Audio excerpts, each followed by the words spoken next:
কি করছো পরি? আরে বাবা রে, এই তো অপূর্ব থেকে ওই লকআপের মধ্যে বিষ মেশানো পায়েস দেওয়া হয়েছিল না, ওই পয়েন্টটা চার্জশিটে ঢোকাচ্ছি। বললাম পুলিশের চাকরিটা হেরে দিয়েছো।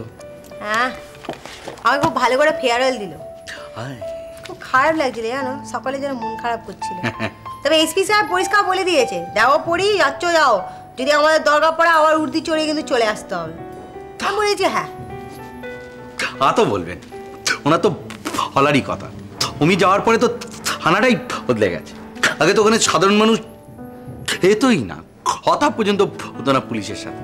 এখন সাধারণ মানুষ আনাই যাচ্ছে, পুলিশের সাথে কথা বলছে। সব থেকে বড় কথা, পুলিশকে বন্ধু হিসাবে মানছে। বাবা এত তেল, দেখো ওই তেলেই না পা স্লিপ করে আমি হুমড়ি খেয়ে পড়ি, তখন আবার তোমায় দেখতে হবে। তুমি ভুল করছো, সবাই তোমার নামে প্রশংসা করছে, আমিও তোমার নামে প্রশংসা করলাম। তোমার আর প্রশংসা, আজ বাদে কাল তো চলে যাবে ব্যাঙ্গালোর। যদি চাইও আমি তো। হ্যাঁ, এক্ষুনি বলবে যে তুমি যাচ্ছ ব্যাঙ্গালোরে বড় চাকরি নিয়ে, মোটা টাকা মাইনে নিয়ে, আমাকে খুশি করার জন্য। এটাই তার প্রধান কারণ। তুমি একটা জিনিস বুঝলে না মাস্টার, যে আমি আমার ছেলেকে ছেড়ে, আমি আমার ঘর বাড়ি ছেড়ে কি করে যাব? ঘর বাড়ির কথা জানি না, তবে আন্টি কিন্তু আমাদের কাছে থাকবে। আমি যেতেই পারবো না মাস্টার, তুমি বুঝতে পারছো না আমার কথাটা। এত বছর বাদে আমি আমার বাবা মাকে ফেরত পেয়েছি, তারপর যারা আমার ছোট্টবেলা থেকে বড় করেছে, মানুষ করেছে, তাদের সকলকে ছেড়ে, নিজের কাজকর্ম ছেড়ে আমি কি করে যাব বলো?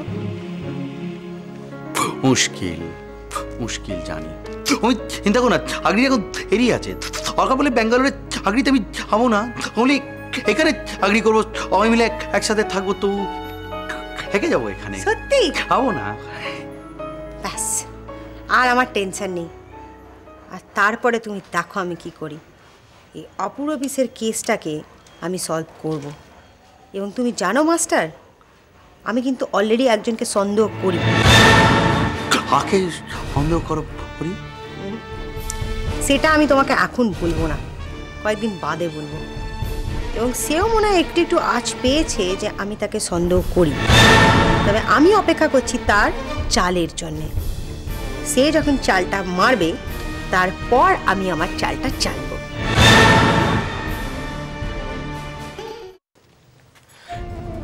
হ্যাঁ গো, মেয়েটা সেই যে নার্সিংহোম থেকে বাড়ি চলে গেল, তারপর থেকে আর তো ওর সঙ্গে কোনো যোগাযোগই হলো না। তুমি একটা কিছু ব্যবস্থা করো, যাতে একবার অন্তত চোখের দেখাটা ওকে দেখতে পারি। নিরুপমা দেবীর অপমানের পরেও তুমি পরীর সঙ্গে দেখা করতে চাও? এত সব কাণ্ড ঘটে যাওয়ার পরেও তুমি ও বাড়িতে যেতে চাও?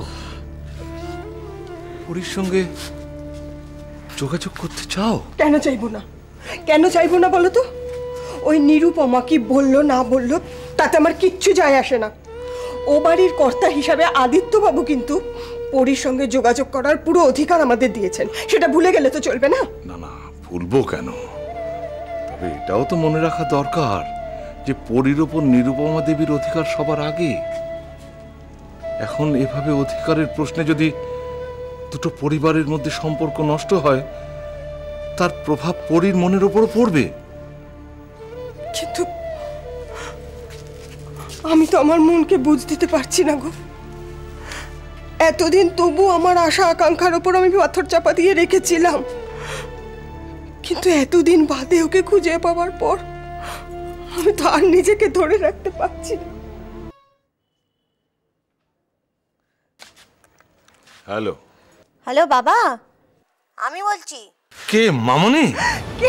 বুড়ি, দাও দাও আমি কথা বলি। দাও দাঁড়াও, একটু ধৈর্য ধরো। কি জন্য ফোনটা করেছে শুনতে দাও। হ্যালো হ্যালো বাবা, মা, হ্যালো। আরে আরে চুপ করে আছো কেন? হ্যালো। তোর বাপি ছাড়াও এ বাড়িতে আরেকজন থাকে, তার কথা ভুলে গেছিস না রে? এই এতদিনের মধ্যে আমার কথা একবারও মনে পড়েনি, তাই না? না মা, এরকম ভাবে কেন বলছো বলো? আমার তো সারাদিন তোমাদের কথাই মনে পড়ে। তুমি তো জানো অপূর্ব পিসের কেসটা নিয়ে আমি এত ব্যস্ত আছি যে এ কদিন একদম সময় পাইনি। আমি তোমায় কথা দিচ্ছি, আমার এই কেসটা মিটে গেলে আমি তোমাদের কাছে গিয়ে থাকবো, কিন্তু তুমি একদম কান্নাকাটি করবে না। ঠিক তো? মনে থাকবে তো? আমাকে আবার নতুন করে মনে করাতে হবে না তো কথাগুলো? না, আমার ঠিক মনে থাকবে। আমি তোমায় কথা দিলাম মা, আমি ঠিক এসে তোমাদের কাছে থাকবো। একটু বাবাকে দেবে ফোনটা? ধর, দিচ্ছি, দাও। হ্যাঁ বল মামুনি। আমি অপূর্ব পিসের হয়ে দাঁড়াচ্ছি। আমার যা যা অসুবিধা হবে বা কোনো যদি ডকুমেন্টসের দরকার লাগে আমি কিন্তু তোমায় ফোন করে সব জেনে নেব। হ্যাঁ, কাজটা কিন্তু খুব একটা সহজ নয়। তুই নিজে চার্জশিট বানিয়েছিস অপূর্বর বিরুদ্ধে, এখন লড়াই করবি অপূর্বর পক্ষে। বুঝতে পারছিস কাজটা কত কঠিন? সেটাই তো আমার চ্যালেঞ্জ। আর তোমার আর মায়ের যদি আশীর্বাদ আমার মাথার উপরে থাকে আমি ঠিক জিতবো, দেখো। না না, আমাদের আশীর্বাদ তো তোর ওপর সবসময়ই আছে, তুই জয়ী হবি।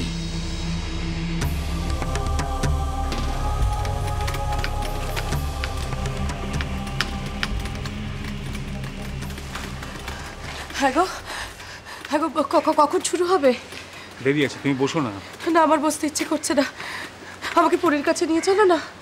ওকে এখন ডিস্টার্ব করা যাবে না নীরু, ওর জুনিয়রদের সঙ্গে আলোচনা করছে। আচ্ছা, আমাকে কি সাক্ষী দিতে হবে? ওরই তো বললো তোমাকেই প্রথম ডাকবে। খুব ভয় করছে আমার। আমি তো কি বলতে কি বলে ফেলবো, তারপর অপূর্বর আরো বড় ক্ষতি হয়ে যাবে। হ্যাঁ গো, কি বলেছে? আমাকে কি বলতে হবে? কিছু বলেছে তোমাকে? আচ্ছা, সেটা পড়ি কি করে জানবে নীরু?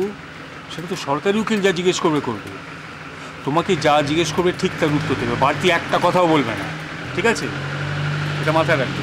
হ্যাঁ, কিন্তু পরীকে তুমি অপূর্ব,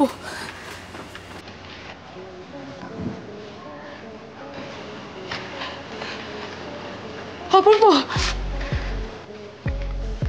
অপূর্ব, আমার জন্য তোর এই অবস্থা অপূর্ব।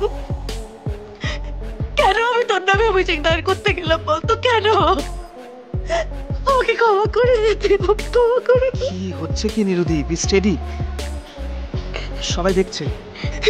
দেখুক, দেখুক, আমার মনে কোনো শান্তি নেই অপূর্ব। আমার যদি তোর এই অবস্থা, আমি নিজেকে ক্ষমা করতে পারবো না তোর কিছু হয়ে গেলে। আমার কথা ভাবিস না, আমার যা হবার হবে। ইন্দু নেই আর কি। আমার এখন এক সময় মনে হয় যে বিচারে যদি আমার ফাঁসি হয় না, বেশ হয়, আমি বেঁচে যাই। কেন ফাঁসি হবে তোর? তোকে খুন করিস নি? কে জানে, লকআপে থাকতে থাকতে আমার কনফিডেন্সটাই নষ্ট হয়ে গেছে। আমার কিরকম একটা মনে হয় যে হতেও তো পারে আমি হয়তো ইন্দুকে খুন করেছি। অপূর্ব, চলি রে নিরুদি, যতদিন এই বিচারের প্রহসনটা হয় ততদিন তো দেখা হবেই তোর সঙ্গে। ভালো থাকিস, চলুন।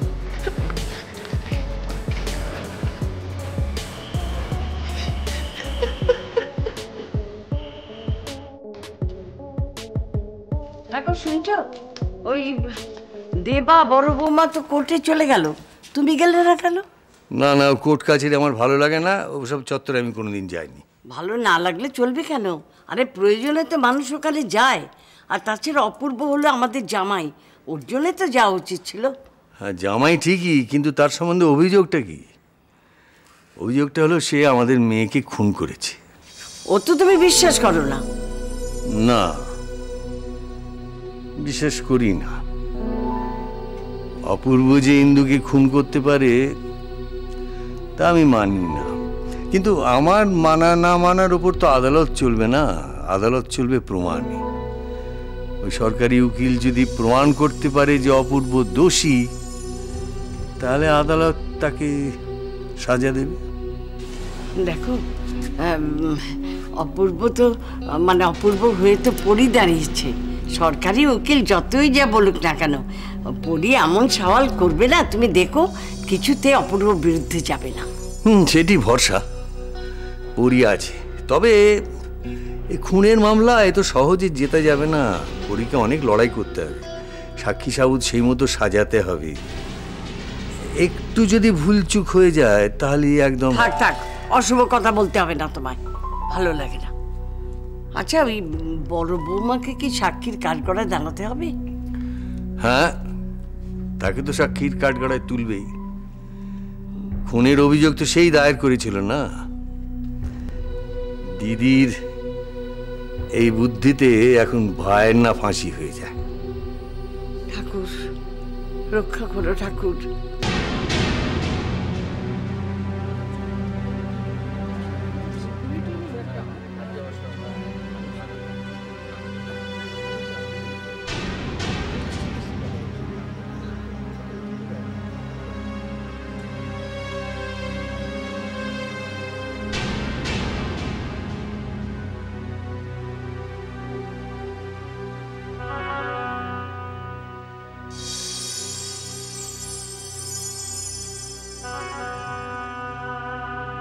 সেশন ট্রায়াল নং 17, 2008, বাদী বিবাদী পক্ষ হাজির।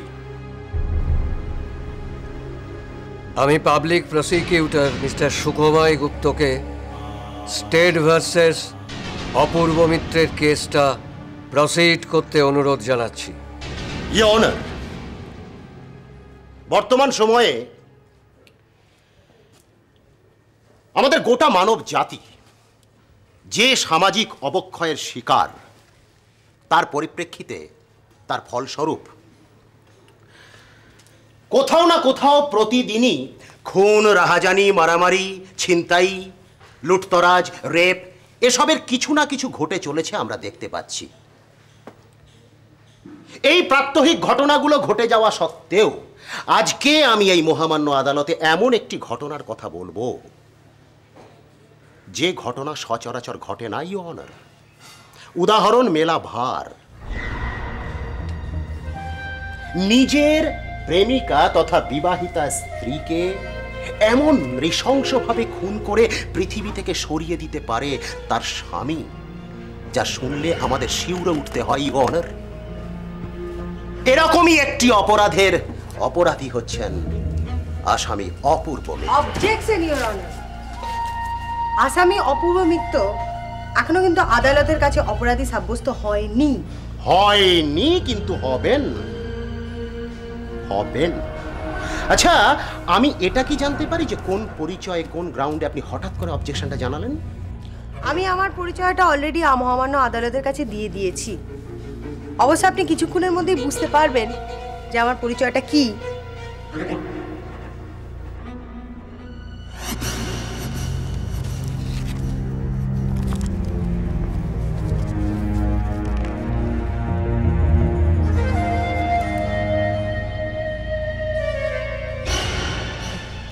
আমার লার্নেড ফ্রেন্ড কেসটা বিফ করছেন। ওনাকে আমি বিফ করতে দিতে চাই। আমি চাই না যে ওনার বিফিংয়ের মধ্যে আমি ঢুকে ওনার মধ্যে বাধা সৃষ্টি করি। কিন্তু একটা জিনিস আপনি মাথায় রাখবেন, যে মহামান্য আদালতে যদি কেউ অলরেডি খুনি প্রুভ না হয় তাহলে কিন্তু আপনি তাকে খুনি বা অপরাধী বলতে পারেন না। Mister Gupta, please proceed. Your honour, গত 26শে এপ্রিল ভোর রাতের দিকে 75 কর্নওয়ালিস স্ট্রিটের চৌধুরী বাড়িতে একটা নৃশংস খুনের ঘটনা ঘটে। চৌধুরী বাড়ির বড় মেয়ে শ্রীমতী ইন্দিরা মিত্র চৌধুরীকে তার ঘরের মাঝ বরাবর ঝুলন্ত অবস্থাতে দেখা যায়। প্রাথমিক অবস্থাতে এই ঘটনাটিকে একটি আত্মহত্যার ঘটনা বলে মনে হলেও পোস্টমর্টেম রিপোর্ট অনুযায়ী এটা পরিষ্কার যে এটা একটি অত্যন্ত ঠান্ডা মাথা এবং সুপরিকল্পিতভাবে খুনের ঘটনা। এবং এই পরিকল্পনার নায়ক আসামির কাঠগড়ায় দণ্ডায়মান মিস্টার অপূর্ব মিত্র।